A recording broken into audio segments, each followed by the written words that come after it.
नमामि दूतं रामस्य सुखदं च सुहृद्रुमं श्रीमारुतात्मसम्भूतं विद्युत्काञ्चनसन्निभं पीनवृत्तं महाबाहुं सर्वशत्रुनिवारणं रामप्रियतमं देवं भक्ताभीष्टप्रदायकं नानारत्नसमायुक्तं कुण्डलादिविराजितं द्वात्रिंशलक्षणोपेतं स्वर्णपीठाविराजितं त्रिशतकोटिबीजसंयुक्तं द्वादशावर्तिप्रतिष्ठितं पद्मासनस्थितं देवं षट्कोणमण्डलमध्यगं चतुर्भुजं महाकायं सर्ववैष्णवशेखरं गदाभयकरं हस्तो हृदिस्थो सुकृताञ्जलिं हंसमन्त्रप्रवक्तारं सर्वजीवनियामकं प्रभञ्जनशब्दवाच्येन सर्वदुर्मतभञ्जकं सर्वदाभीष्टदातारां सतां वै दृढमहवे अञ्जनागर्भसम्भूतं सर्वशास्त्रविशारदं कपीनां प्राणदातारं सीतान्वेषणतत्परम् अक्षादिप्राणहन्तारं लङ्कादहनतत्परं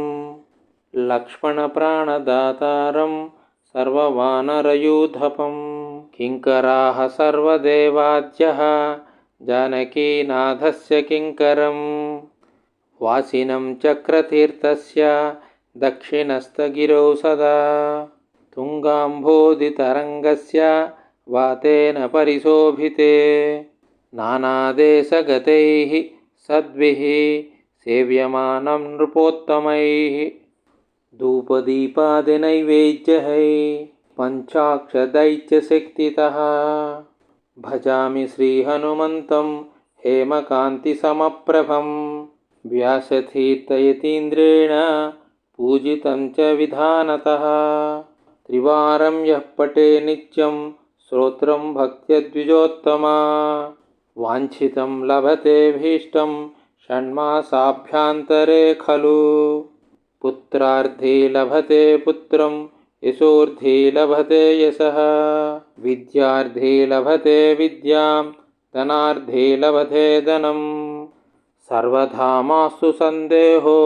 हरिः साक्षी जगत्पतिः यः करोति यत्र सन्देहं स याति नरकं ध्रुवं यन्त्रोद्धारकस्तोत्रं षोडशश्लोकसंयुतं श्रवणं कीर्तनं वा सर्वपापैः प्रमुच्यते